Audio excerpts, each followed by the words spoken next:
মোটে চাই বাবারা,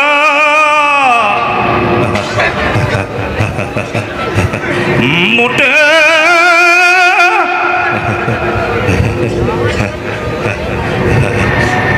মোটে চাই বাবারা,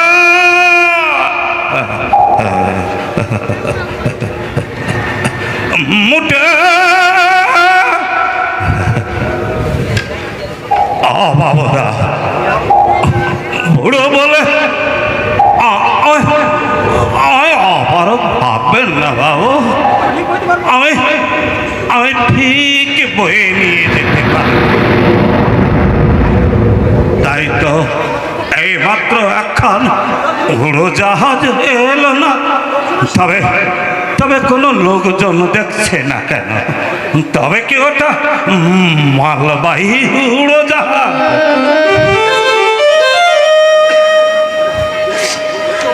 চোখ দুটো একেবারে গেছে, দূরের কিছু ঠাওর করতে পারি না। মোটে চাই বাবুরা, মোটে মোটে চাই বাবুরা, মোটে।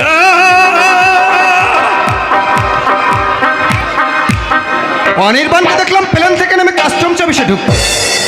এতক্ষণ কি করছে সেখানে? ওই তো অনির্বাণ, এই অনির্বাণ। আরে নিপুণ,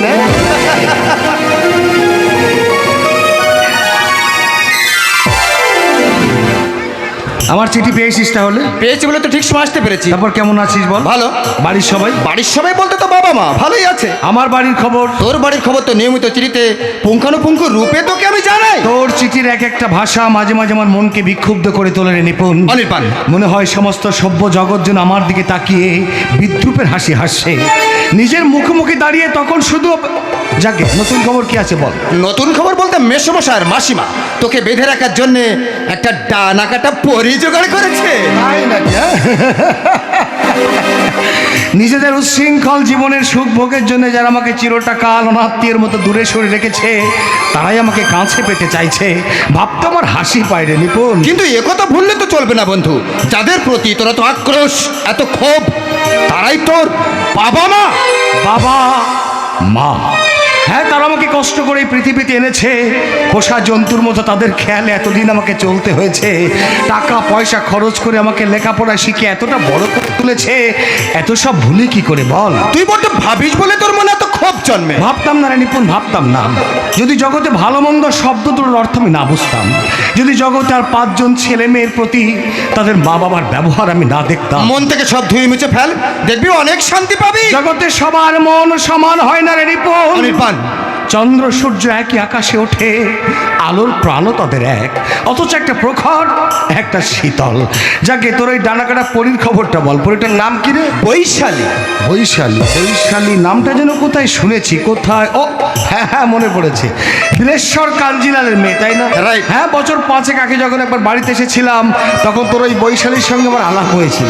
তখন নিশ্চয় অনেক ছোট ছিল, এখন নিশ্চয় অনেক বড় হয়ে গেছে। কতদিন বেশ মজায় কাটানো যাবে, কি বলি? তোর মনে ঝড় না থামলে তুই কিন্তু কোনো কিছুতেই মজা পাবি না অনির্বাণ। মোটে চাই বাবুরা, মোটে। না না, চুপ, আমাদের মোটে লাগবে না। আপনারা সবাই না বললে আমরা বাঁচি কি করে বাবু? বাবু, হাতের ওই ব্যাগটা দিন, আমি ট্যাক্সিতে তুলে দিয়ে আসি। না না, এই ছোট জিনিস বইতে আমার মুটে লাগবে। ছোট জিনিস, ছোট পয়সা দেবেন বাবু। এই 10 পয়সা, 15 পয়সা, যা আপনার ইচ্ছা। আহা, বলছি তো মুটে লাগবে না, তবু তুমি পয়সার আমার যে খুব দরকার বাবু। দরকার যখন আমি এমনিতেই তোমাকে দিচ্ছি। এই এই নাও। কি হলো? নাও। না না বাবু, দেখে আমি নেই না।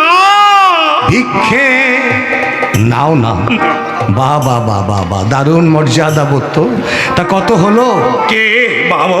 বয়স এই ৭৭ হবে।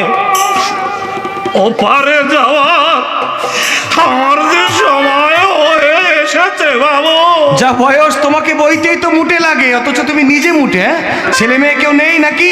না না বাবা, আমার মেয়ে নেই, তবে একটা একটা ছেলে আছে বাবু। ছেলে আছে? ছেলে আছে বলছো, আর তার বাবার এই দশা। ছেলে দেখে না বুঝি? বড় বাবা মা তো পুরনো ছেঁড়া কাপড়ের সমান বাবু। আজকালকার দিনে কটা ছেলে পুরনো ছেঁড়া কাপড় যত্ন করে তুলে রাখে বলতে পারেন বাবু? ছেলেটি তাহলে তোমার একটি রত্ন। রত্ন!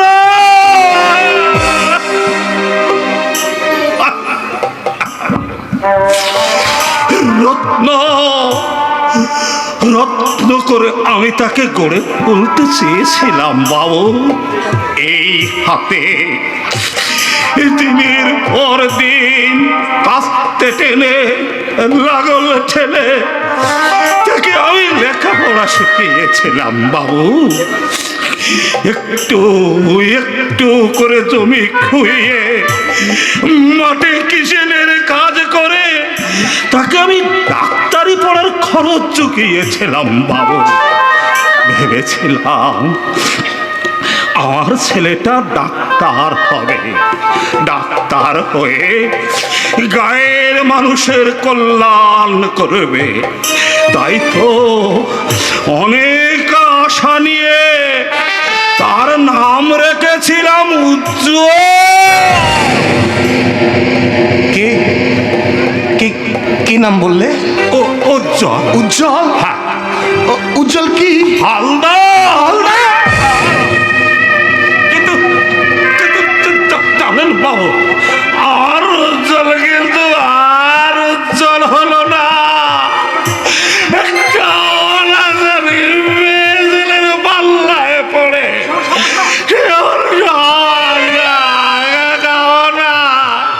একেবারে ইচ্ছাতে করে চলে গেছে।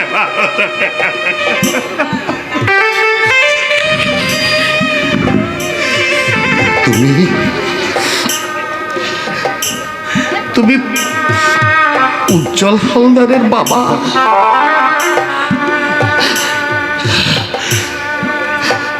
উজ্জ্বল হালদারের বাবা তুমি? তুমি তুমি সত্যি বলছো? তুমি উজ্জ্বল হালদারের বাবা? তুমি তুমি মোটু? আর আর উজ্জ্বলকে আপনি চেনেন বাবু? না, না না, আমি তোমার উজ্জ্বলকে চিনি না। চেনেন না? এইমাত্র তুমি বললে না ছেলেকে তুমি অনেক লেখাপড়া শিখিয়েছ। লেখাপড়া শিখে কি শিক্ষা সে পেয়েছে? আমি শুধু তাই ভাবছি। আমি কিন্তু এখন আর কিচ্ছু ভাবে না বাবু, শুধু ভাবে কবে এই জীবন থেকে আমি মুক্তি পাবো বাবু। কোথায় থাকো তুমি? আমি ওই বড় রাস্তার ওপারে শরৎ কলোনিতে এক বাবুর ছোট্ট একটা ঘেরা বারান্দায় আমরা বুড়ো বুড়ি দুজন থাকি বাবু। মোট বয়ে যা পাও তাতে তোমাদের চলে? চলে না, চলে না বাবু। আমার বুড়িটা এক বাবুর বাড়িতে কাজ করে মাসে 20 টাকা মাইনে পায় বাবু। আর আমি সারাদিন মোট বয়ে যা পাই তাই দিয়ে কোনো না করে আধা বেটাকে আমাদের দিন কেটে যায় বাবু, কেটে। তোমাদের ছেলে বোধহয় কোনোদিন তোমাদের কাছে আসে না? না, ছেলেকে তোমার দেখতে ইচ্ছে করে না?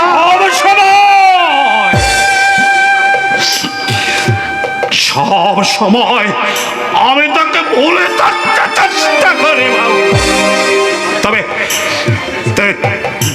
জানেন বাবু, আমার না আমার একটা নাতি আছে বাবা। আমি তাকে কোনোদিন এখনো দেখিনি। তাকে দেখতে মাঝে মাঝে আমার খুব ইচ্ছে করে। ইচ্ছে যখন করে একদিন তুমি তাকে নিশ্চয়ই দেখতে পাবে।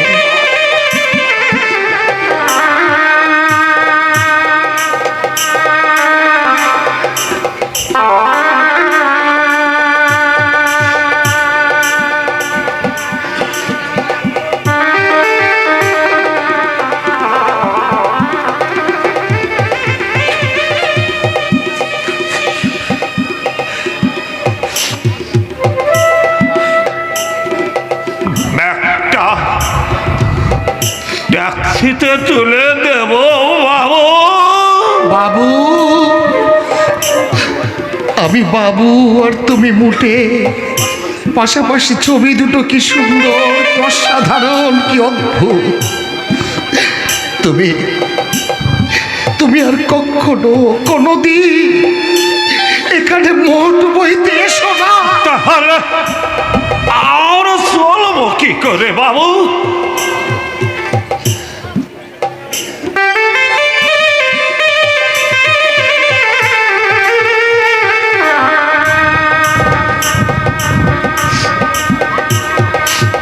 এই নাও, আমি তোমাকে সপাচেক টাকা দিচ্ছি। 500? আপনি আপনি কে পাগল বাবু? না না বাবু, ভিক্ষে আমি নেব না বাবু। ভিক্ষে নয়, ভিক্ষে নয়, দান নয়, করুণা নয়, অনুগ্রহ নয়। এইমাত্র তুমি বললে না ছেলেকে তুমি অনেক লেখাপড়া শিখিয়েছ। লেখাপড়া শিখে কি শিক্ষা সে পেয়েছে? আমি তো শুধু তাই ভাবছি।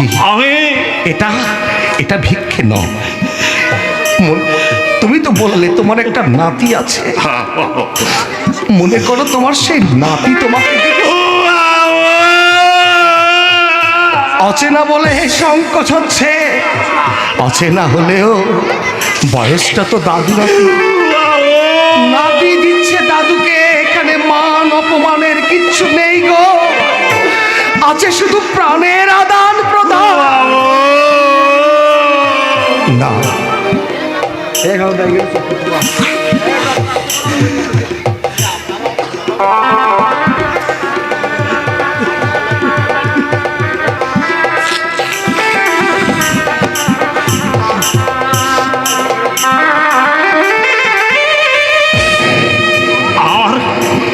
আমার যদি আগের মতো দৃষ্টিশক্তি থাকতো, আমি আমি আপনাকে একবার প্রাণ ভরে দেখতাম বাবু। দীর্ঘ পরমায়ু নিয়ে আপনি বেঁচে থাকেন বাবু। পরমায়ু বৃদ্ধির আশীর্বাদ নয়, তুমি তোমার নাতির উদ্দেশ্যে আশীর্বাদ করো, সে যেন তার বৃদ্ধ দাদু ঠাকুরমা লাঞ্ছনার প্রতিশোধ নিতে পারে।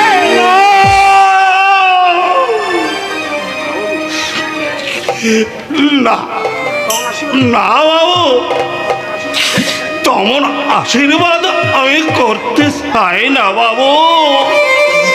তবে বাবু, বাবা মাকে কাটিয়ে কোন সন্তান কোনো দিনই হাসতে পারেনি বাবু, কোনো দিনও।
এবার তুই আমায় কি বলবি নিপুণ? সব দেখে শুনে বলার শক্তি আমি হারিয়ে ফেলেছি অনির্বাণ। নিপুণ, আমার দিকে ভালো করে তাকিয়ে দেখতো আমার গায়ের এই মূল্যবান পোশাকটা আমাকে ব্যঙ্গ করছে কি না। অনির্বাণ, ভালো করে তাকিয়ে দেখতো নিপুণ, এই মূল্যবান পোশাকটা আমাকে বিদ্রুপ করছে কি না। অনির্বাণ, ভালো করে তাকিয়ে দেখে বল নিপুণ, এই মূল্যবান পোশাকটা আমার দিকে কটাক্ষের দৃষ্টিতে তাকিয়ে আছে কি না। অনির্বাণ, অনির্বাণের মতো অশান্ত আগুন আমি জ্বলে উঠবো, আর তুই আমার বন্ধু নিপুণ, সুনিপুণ ভাবে আমাকে সমস্ত কাজে সাহায্য করবি। তুই কি তবে অশান্ত হয়ে বাড়িতে যাবো রে নিপুণ, অশান্ত হয়ে বাড়িতে যাব।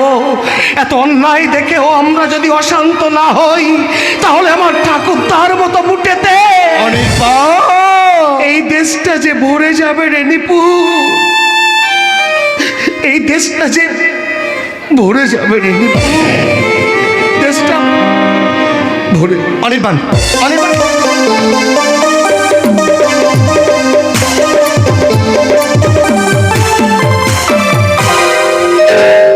কি ব্যাপার বলতো উজ্জ্বল? অনির্বাণ হচ্ছে সেই উপলক্ষে বিশেষভাবে পান ভোজনের ব্যবস্থা করা হলো। শুধু উইস্কি এসেছে 2 পেটি, তাছাড়া অন্যান্য ড্রিঙ্ক তো আছেই। একটু পরে কত লোক ওকে শুভেচ্ছা জানাতে আসবে, অথচ অনির্বাণ এখন এসে পৌঁছালো না। আমিও তো সেই চিন্তাই করছি। ওদিকে নীলাঞ্জন বাবুর্চিকে খাবারে হরেক রকমের ফরমাইশ দিয়ে বসে আছে, কারণ কোন ধরনের খাবার অনির্বাণের পছন্দ তা তার জানা নেই। মানা নেই? কিসের মানা নেই? তুমি চুপ করে থাকো। খুব করে রাখবো। কি রাখবো? আমার মাথা। ও, ভুল শুনেছি বুঝি। এত আশা, এত কামনা, এত উদ্যোগ যার জন্য সেই অনির্বাণ যদি না আসে, নীলাঞ্জন বড় দুঃখ পাবে। সত্যি ছেলেকে পাবে সেই আনন্দে ম্যাডাম খুশির ব্যস্ততায় সারা বাড়িটা ভরিয়ে তুলেছে। তবে দুঃখ ম্যাডাম একাই পাবে না, আমরাও পাবো। আর সব থেকে বেশি মন খারাপ হবে আমার একমাত্র মেয়ে বৈশালী। হওয়াটাই স্বাভাবিক, কারণ বয়সটা তো মারাত্মক। আজ এই শুভ দিনে বারবার আমার শ্বশুর মশাইয়ের কথা মনে পড়ছে। তিনি যদি এতে বেঁচে থাকতেন, নাতি নাত বউ দিকে কতই না খুশি হতেন। সত্যি নিখিল বাবুর মতো উদার মানুষ খুবই কমই মেলে। তারই কল্যাণে তুই শুধু বিদেশি ভাত যাই পাসনি, পেয়েছিস এই কঠন মিলের পুরো মালিকানা সত্ত্ব। শোন ভালো কথা, কি? 2-4 দিনের ভিতরে শুধু তুলতে না পারলে ইরানের অর্ডার অনুযায়ী সময় মতো মাল রপ্তানি করা যাবে না। কিন্তু অত টাকা আমার কাছে কোথায়? টাকা না থেকে লগ্নি করতে হবে। বাজারে আমার বহু টাকা লগ্নি হয়ে গেছে। চলে গেছে। ওরে কোথায় আপনি ধরেছে? জল, জল দে, জল! জল তোমার মাথায় গেল। ও, ভুল শুনেছি বুঝি। মিল চালাতে গেলে একটু অর্ধেক লগ্নি হয়েই থাকে। তুই তোর পার্সোনাল লেটার প্যাড একটা সই করে রাখিস, তারপরে টাকা কোথা থেকে আসে তো তোকে ভাবতে হবে না। তোমার বন্ধু কন্দেরে বা ভাবে কাঞ্জিলাল, এই যে অনির্বাণ এসে এখনো পৌঁছালো না, সেই জন্য ওর ভাবের কোনো পরিবর্তন দেখছো? আরে ফোন করেও তো গাড়ির খোঁজটা নিতে পারে। বাড়ির খোঁজ? বাড়ি দিয়ে কি হবে? মুখে আমার মাইক্রোফোন ফিট করা নেই, দোহাই তোর কানে ওটা লাগা। কাকে ভাগাবো? বুঝতে পেরেছি। এইবার বল, ধরে রেখেছি, আর খুলবে না। অনির্বাণ এখনো আসছে না কেন? সেই জন্য তোর জামাইবাবুকে ফোন করে গাড়ির খোঁজ দিতে বলছিলাম। ও, লোডশেডিংয়ের জন্য গাড়ি হয়তো কোথাও আটকে গেছে। এই জন্য না বিজ্ঞানীরা সৌরশক্তি আবিষ্কার করে বিদ্যুৎ ঘাটতি পূরণের চেষ্টা করছে। ধ্রুব সত্য, কিন্তু কথাটা দারুণ বলেছে। তুমি একবার ফোনে যোগাযোগ করে দেখো না কাঞ্জিলাল, রাজধানী এক্সপ্রেস হাওড়া ইন করেছে কিনা। অনির্বাণের যদি আসার ইচ্ছা থাকে সে নিশ্চয়ই আসবে, তার জন্য ব্যস্ততার কোনো কারণই নেই। অবশ্য আমি একটু খোঁজ খবর নিয়েই দেখছে। আমি গাড়ি নিয়ে হাওড়া যাবো? যা ঝরঝরে গাড়ি, ওতে হয়তো অনির্বাণ উঠবেই না, তবু যখন যেতে চাইছিস যা। আর ভাগ্নেকে ট্রেন থেকে নামতে দেখলো না, ফোন করে আমি তোকে জানিয়ে দেবো, বুঝছিস? তোমাকে অনেকদিন আগেই বলেছিলাম ঝরঝরে গাড়িটা বিক্রি করে দিয়ে নতুন একটা গাড়ি নিতে। কথাটা তুমি আমার কানেই তুললে না। তুলেছি, কিন্তু অত টাকা আমার কাছে কোথায়? টাকা নেই, ধার করো, স্ট্যাটাস তো মেনটেন করতেই হবে। এ তো আর তোমাদের শিবানীপুর নয় যে 8 করা মোটা একখানা কাপড় আর শাক ভাত খেয়ে যাতা করে হোক দিন কাটানো যাবে। কি বলছো তুমি? বাজারে কত টাকা ঋণ তুমি জানো? একই বীরেশ্বরের কাছেই। জানি, আর সেই জন্যই যেভাবেই হোক অনির্বাণের সঙ্গে বৈশালীর বিয়েটা দিতেই হবে। তা দিতে পারলে অবশ্য সকল বজায় থাকবে। কি রে, অমন হন্তদন্ত হয়ে ছুটে এলি কেন? দেখো মেয়ের কাণ্ড। আরে কি বলতে এসেছিস বলবি তো? আমি দোতলার লন থেকে দেখলাম অনির্বাণ এসে গেছে। এই তোমরা থাকো, আমি বীরেশ্বরকে খবরটা দিয়ে আসি। বীরু, বীরু, এই বীরেশ্বর, অনির্বাণ এসে গেছে রে, অনির্বাণ এসে গেছে। এই বৈশালী, হ্যাঁ তুই ঠিক দেখেছিস তো? ঠিক দেখেছি বলেই তো খবরটা দিতে ছুটে তোমার কাছে চলে এলাম। শুনে আমার যে কি আনন্দ হচ্ছে তোকে আমি তো বলে বোঝাতে পারবো না। মাসিমণি, হ্যাঁ। আমার পা দুটো না কেমন কাঁপছে, আর বুকের ভিতরটাও না টিপ টিপ করছে। তোর মতো একটা সোসাইটি গালের মুখে এ কথা মানায় না মা।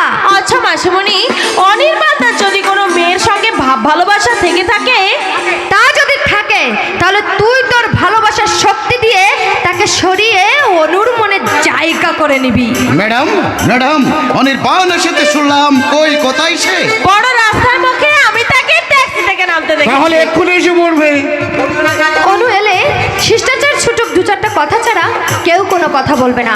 না মানে আমি বলতে চাইছি আগে তার চাল চলন রুচি আমাদের ভালোভাবেই জানা দরকার। দিদি, অনু এসে গেছে, আমাকে আর হাওড়া পর্যন্ত যেতে হয়নি। এসে গেছে? আরে